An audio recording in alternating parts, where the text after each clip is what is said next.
4 teorías conspirativas que parecían absurdas pero resultaron ser reales.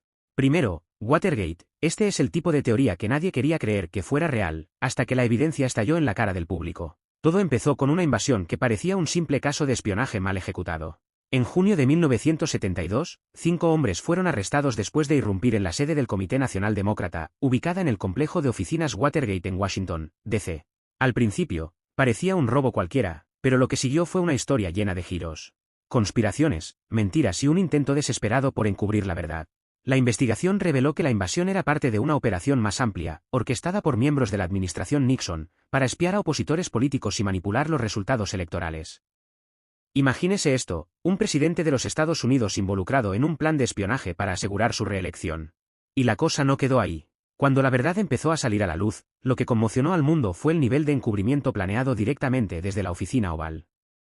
Watergate no se trataba solo de la irrupción, se trataba de abuso de poder, mentiras descaradas y manipulación de la maquinaria gubernamental en beneficio propio. Y fue gracias a 2 periodistas del Washington Post, Bob Woodward y Carl Bernstein, que el escándalo empezó a desvelarse. Siguieron pistas y fuentes confidenciales, como el famoso informante Garganta Profunda, que más tarde se reveló como Mark Felt, un alto funcionario del FBI. Con cada informe, salía a la luz más información y con cada descubrimiento, el agujero parecía ser aún más profundo. Woodward y Bernstein siguieron el dinero y encontraron conexiones directas entre los ladrones arrestados en Watergate y funcionarios de alto rango de la Casa Blanca. Y cuando las investigaciones llegaron al propio presidente Richard Nixon, el cerco empezó a cerrarse. La revelación de que existían grabaciones secretas de conversaciones en el despacho oval fue el golpe final. En estas cintas, Nixon habló abiertamente del encubrimiento del escándalo, demostrando que no solo sabía lo que estaba pasando, sino que estaba tratando activamente de ocultar la verdad. Ese fue el momento en que el mundo entero se dio cuenta de que la conspiración no era solo una teoría, era real y estaba siendo montada al más alto nivel del gobierno estadounidense. El impacto del escándalo Watergate fue devastador para Estados Unidos. Nixon se convirtió en el primer presidente en la historia de Estados Unidos en dimitir de su cargo, escapando por poco de un juicio político casi seguro.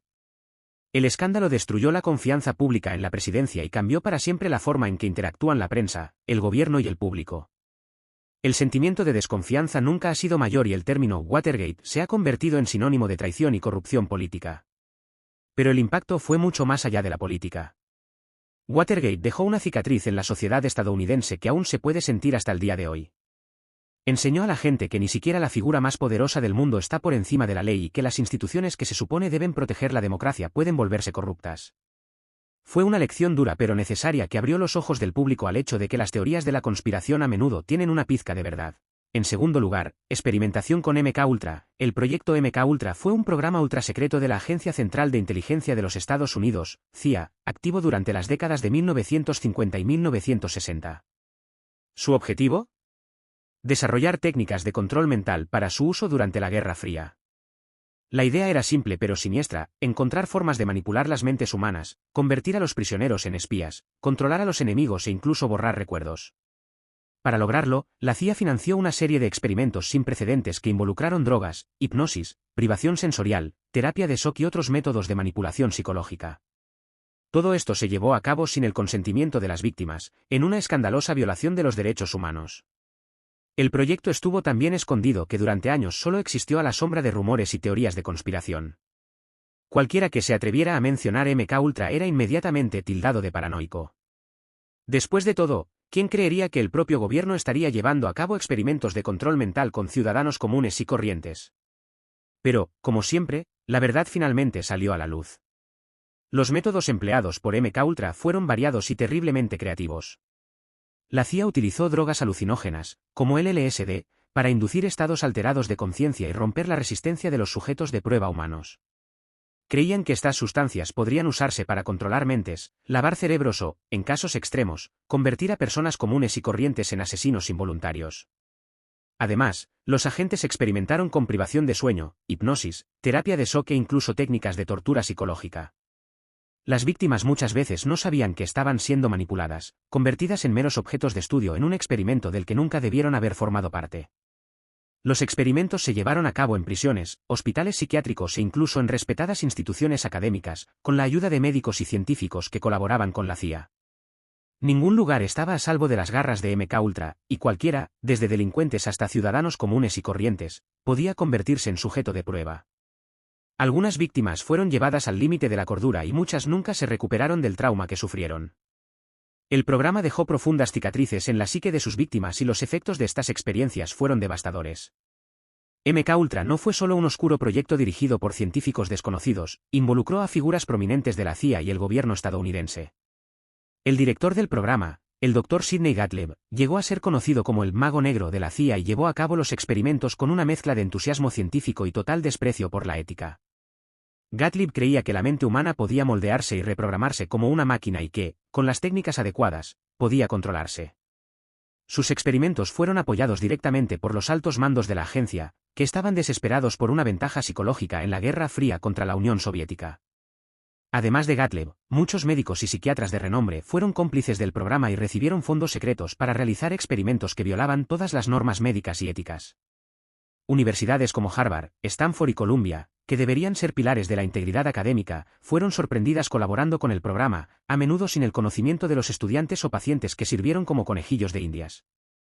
Esta participación de importantes instituciones y figuras respetadas solo hizo que el escándalo fuera aún más inquietante cuando la verdad salió a la luz.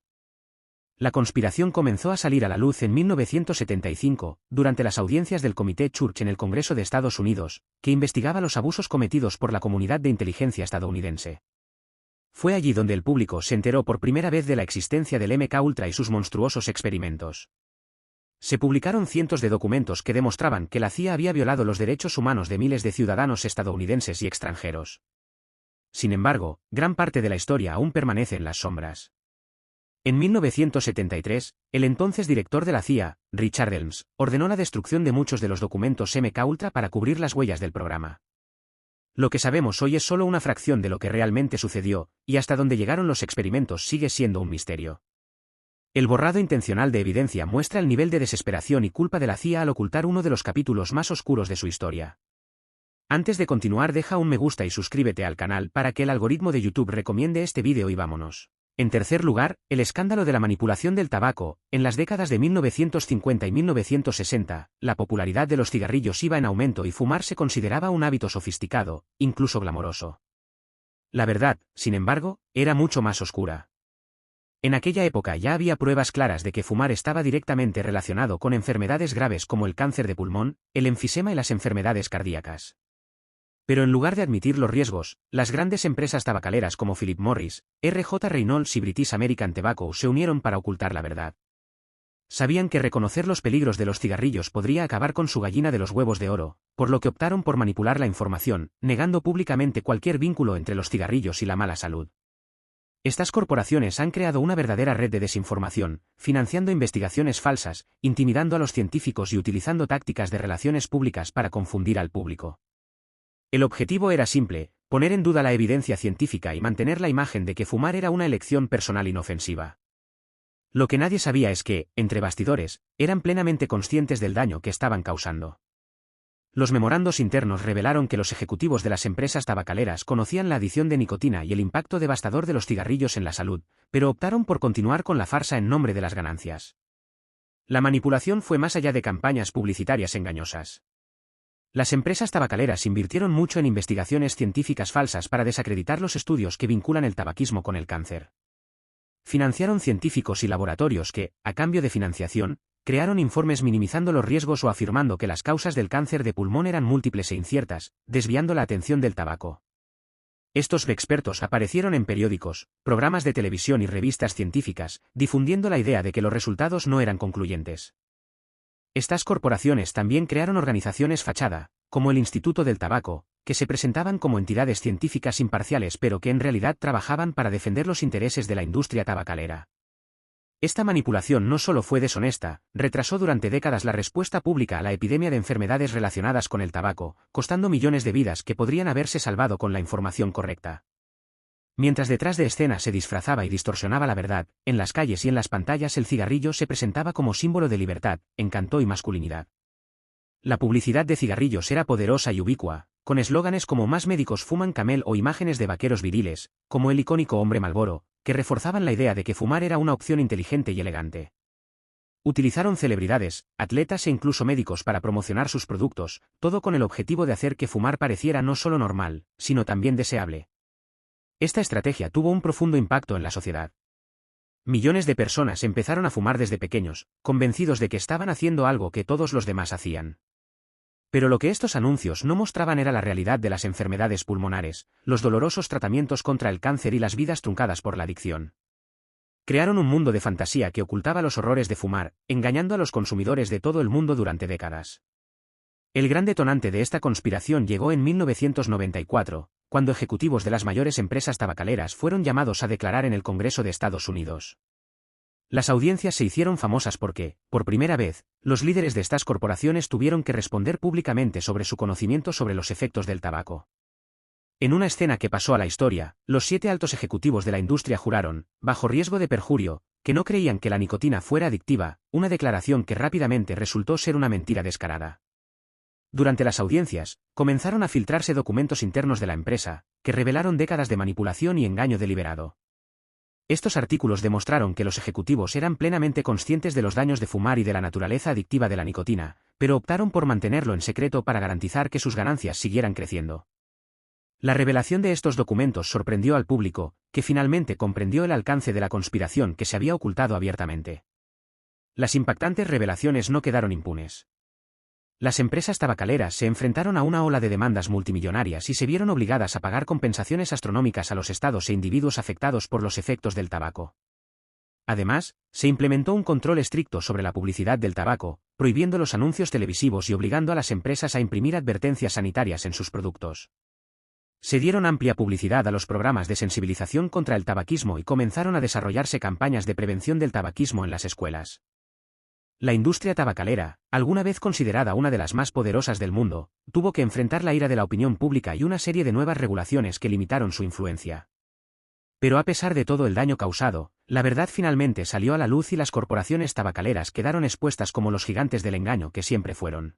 Cuarto, la Operación Conspiración Northwoods. En plena Guerra Fría, en los años 1960, Estados Unidos estaba obsesionado con la idea de eliminar cualquier amenaza comunista, especialmente de Cuba, donde Fidel Castro había consolidado su poder.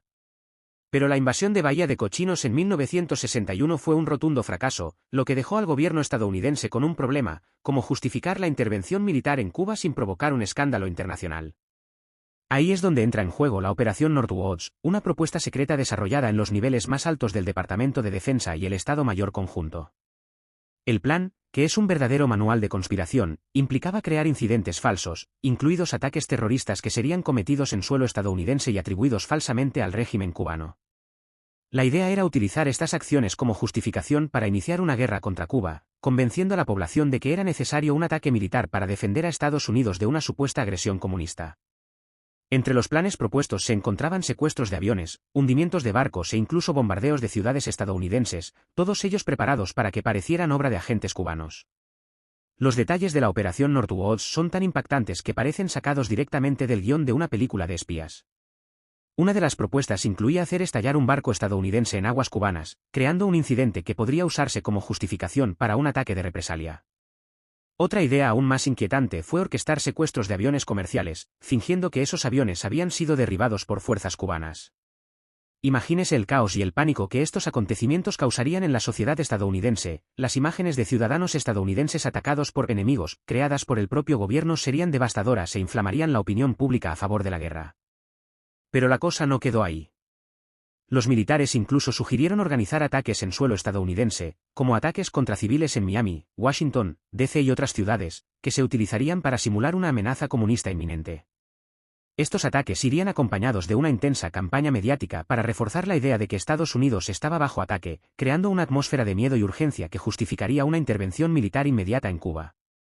Estas tácticas de bandera falsa son uno de los ejemplos más siniestros de cómo el propio gobierno consideró manipular la percepción pública para sus propios fines. Lo que hace que la Operación Northwoods sea aún más inquietante es el hecho de que estos planes no fueron solo conversaciones entre bastidores, fueron documentados y presentados formalmente al entonces secretario de Defensa de Estados Unidos, Robert M. McNamara. Estos documentos permanecieron secretos durante décadas hasta que fueron desclasificados en la década de 1990, revelando al mundo los escalofriantes detalles de esta conspiración planeada. Los memorandos e informes son claros, los militares estaban dispuestos a sacrificar las vidas de sus propios ciudadanos si eso significaba lograr sus objetivos políticos. Los documentos revelaron que el general Liman Lemnitzer, presidente del Estado Mayor Conjunto, estaba entre los principales partidarios de la operación. Él y sus colegas militares creían que la mejor manera de obtener apoyo público para una invasión de Cuba era crear eventos que conmocionaran e indignaran a la población, incluso si esos eventos fueran inventados. La frialdad con la que se elaboraron estos planes y la voluntad de engañar a su propio pueblo muestran hasta dónde estaban dispuestos a llegar algunas figuras en el poder en nombre de sus objetivos estratégicos. Afortunadamente, el plan de la Operación Northwoods nunca despegó gracias al rechazo del presidente John F. Kennedy. Al recibir el plan, Kennedy y su hermano, Robert Kennedy, que era el fiscal general, quedaron horrorizados por la brutalidad de las propuestas. No solo se negaron a autorizar la operación, sino que también comenzaron a desconfiar de los jefes militares que supuestamente trabajaban junto al gobierno. Este episodio se considera uno de los factores que aumentaron la tensión entre Kennedy y sus asesores militares, lo que llevó al presidente a despedir al general Lemnitzer poco después. La decisión de Kennedy de bloquear la operación Northwoods fue un momento crucial que evitó una escalada drástica de las hostilidades y potencialmente salvó muchas vidas inocentes. Sin embargo, el hecho de que un plan así fuera considerado seriamente y casi aprobado muestra la peligrosa y delgada línea que puede cruzarse cuando la sed de poder y control supera la ética y la moralidad. El episodio es un sombrío recordatorio de cómo la manipulación gubernamental puede tener consecuencias catastróficas si no se contiene. Pero cuéntame, ¿qué te pareció este vídeo? Comenta en los comentarios si quiero saber tu opinión y deja un me gusta y suscríbete al canal para no perderte nada.